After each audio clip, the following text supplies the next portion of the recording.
मोदी शाह के करीबी पर अय्याशी के आरोप, बेहद करीबी पर वो आरोप जिसने पूरी भारतीय जनता पार्टी को हिला दिया। अब मोदी जी आप ही बताइए, इस बेटी को, उत्तराखंड की बेटी अंकिता को इंसाफ कब मिलेगा?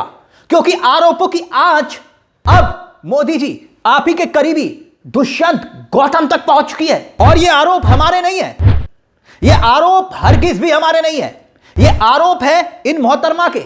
और ये मोहतरमा जो ऑडियो सुना रही हैं, ये हम आपको पूरा सुना भी नहीं सकते क्योंकि ये ऑडियो बेहद आपत्तिजनक है। और ये जो महिला आपको दिखाई दे रही है, ये महिला जो हैं बीजेपी के ही एक पूर्व विधायक, उनकी खुद को पत्नी बताती हैं। आरोप बेहद संगीन है। और पूर्व विधायक कौन है? पूर्व विधायक है सुरेश राठौर, जिनकी रिकॉर्डिंग का दावा यह कर रही है। और उसी रिकॉर्डिंग में सुरेश राठौर यह बता रही हैं कि नाम ले रहे हैं किसका? दुष्यंत गौतम का, कि उस रात वो वहीं पर थे जब अंकिता को अपनी जिंदगी से हाथ गंवाना पड़ा था। अंकिता भंडारी हत्याकांड बहुत बड़ा सवाल बन के खड़ा हो गया। लेकिन कहीं आपने इस मुद्दे पर, इस खुलासे पर चर्चा देखी? कभी किसी देश की होनहार मीडिया ने इस पर सवाल पूछा? क्योंकि कुछ घंटे पहले यह सवाल सामने आया था कि बीजेपी का एक दिग्गज नेता जिसका नाम गुट्टू भाई है, यह गुट्टू भाई कौन है? और सवाल राष्ट्रीय महासचिव के अय्याशी के किस्से तक आ गए। अय्याशी, मर्डर, ऑडियो, वीडियो, ये तमाम वाक्य एक एक करके सामने आने लगे और दावे बीजेपी के नेता कर रहे थे। 18 दिसंबर 2022 को उत्तराखंड में अंकिता, जी हां, अंकिता भंडारी की जान गई। खबर आग की तरह फैली। बीजेपी नेता के बेटे के साथ तीन लोगों को सजा सुनाई गई पिछले दिनों। और तब भी सवाल खड़े हुए, वो वीआईपी कौन था? वो वीआईपी कौन था जिसका नाम को जांच एजेंसियों ने बचा दिया? अब ज्वालापुर के पूर्व विधायक सुरेश राठौर और उनकी कथित दूसरी पत्नी उर्मिला ने यह दावा किया है, ऑडियो सामने लेकर आई है। और वो ऑडियो ये है, इसी ऑडियो में दावा है। और दुष्यंत कुमार गौतम का इसमें नाम लिया गया है। दुष्यंत इस वक्त राज्यसभा से सांसद हैं, बीजेपी के राष्ट्रीय महासचिव हैं और उत्तराखंड के प्रभारी हैं। और इसके साथ साथ मोदी और शाह के बहुत खासम खास हैं। दावा यह तक कि ऑडियो में सुरेश राठौर यह कह रहे हैं कि उस रात दुष्यंत गौतम उसी रिजॉर्ट में मौजूद थे जहां अंकिता की जान ले ली गई। अब सवाल खड़े हो रहे हैं और एक बार फिर से हम कह दें, यह आरोप यह महिला लगा रही हैं, इन्हीं का दावा है और वो ऑडियो सुना रही हैं। अब इसमें कितनी सच्चाई है यह हम नहीं जानते, लेकिन कांग्रेस इस पूरे मुद्दे को लेकर हमलावर हो चुकी है। पहले अंकिता भंडारी केस की दोबारा जांच की मांग उठ रही है। यह मांग कांग्रेस नहीं बल्कि पूरे उत्तराखंड में गूंज रही है कि आखिरकार सच्चाई क्या है जिसे छिपाया जा रहा है। मगर इस पूरी न्याय की लड़ाई में क्या अब चेहरे साफ होने लगे हैं? गणेश गोदयाल कांग्रेस के प्रदेश अध्यक्ष हैं जो ये प्रेस कॉन्फ्रेंस कर रहे हैं, जिन्हें आप देख रहे हैं। गणेश गोदयाल दरअसल ये वो चेहरे हैं जो पिछले लंबे अरसे से इस मुद्दे को लेकर लगातार मुखर रहे। मैं कांग्रेस की बात नहीं कर रहा हूं, गणेश गोदयाल की बात कर रहा हूं जो ये प्रेस कॉन्फ्रेंस कर रहे हैं। गणेश गोदयाल उत्तराखंड में प्रदेश अध्यक्ष की भूमिका निभा रहे हैं कांग्रेस के।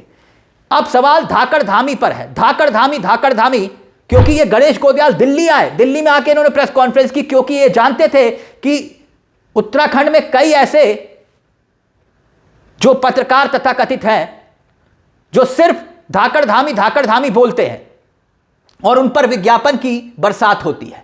इसलिए इनको दिल्ली आकर प्रेस कॉन्फ्रेंस करनी पड़ी और बताना पड़ा कि आखिरकार उत्तराखंड में चल क्या रहा है। बीजेपी के एक बड़े नेता का नाम आ रहा है, सुनिए जरा। साथियों, ये जो वीडियो आप लोगों ने देखी, इस वीडियो ने पिछले 2 दिनों से उत्तराखंड में धूम मचा रखी है। आप लोग को इस वीडियो में जो कहते हुए जो कह रही हैं, ये स्वयं को सुरेश राठौर, जो कि भारतीय जनता पार्टी के पूर्व में विधायक थे, उनकी पत्नी के रूप में ये अपना परिचय देती हैं। और ये कहती हैं कि सुरेश राठौर जी के ऑडियो रिकॉर्डिंग इनके पास है, जो वो भी सोशल मीडिया में है, लेकिन वो बहुत ही इस तरह के हैं कि हम उनको यहाँ पर नहीं दिखा सकते हैं। हम कांग्रेस के इस प्लेटफॉर्म का उपयोग उस तरह की हल्की बातों के लिए यहाँ पर नहीं करना चाहते जो इन दोनों के बीच की बातें हैं। और सामाजिक रूप में उसको दिखाना भी बहुत बड़ा दिल से उसके लिए। मेरे पास तो नहीं है ऐसा दिल। अंकिता भंडारी केस में आरोप लगाते हुए पूर्व जिला पंचायत सदस्य आरती गौड़ बीजेपी से इस्तीफा दे देती है। क्यों? बीजेपी के पूर्व विधायक सुरेश राठौर ने आरती गौड़ का नाम क्यों लिया?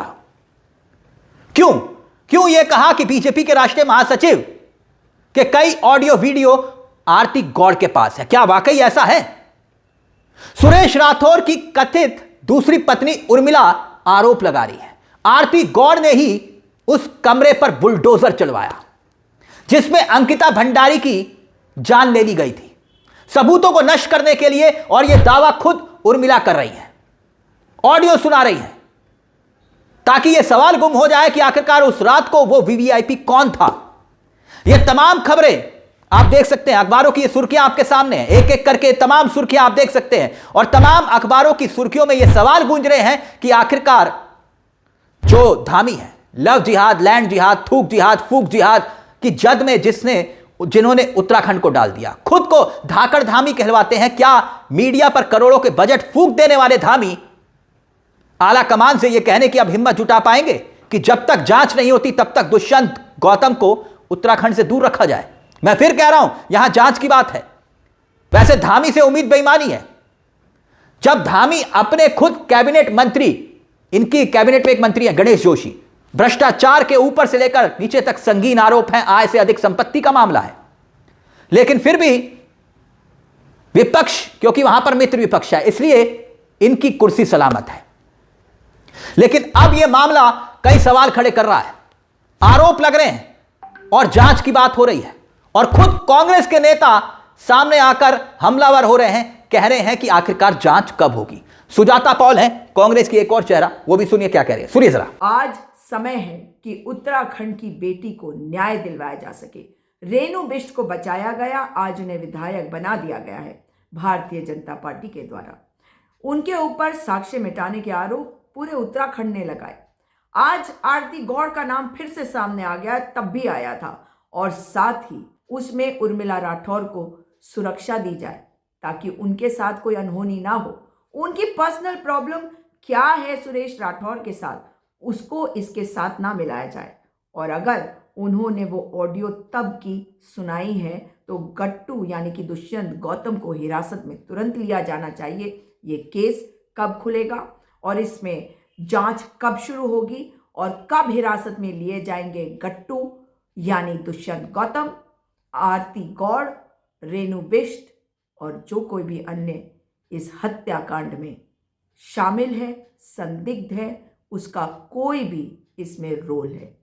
ये सवाल है मेरा मुख्यमंत्री पुष्कर सिंह धामी जी, न केवल आपसे परंतु प्रधानमंत्री नरेंद्र मोदी आपसे।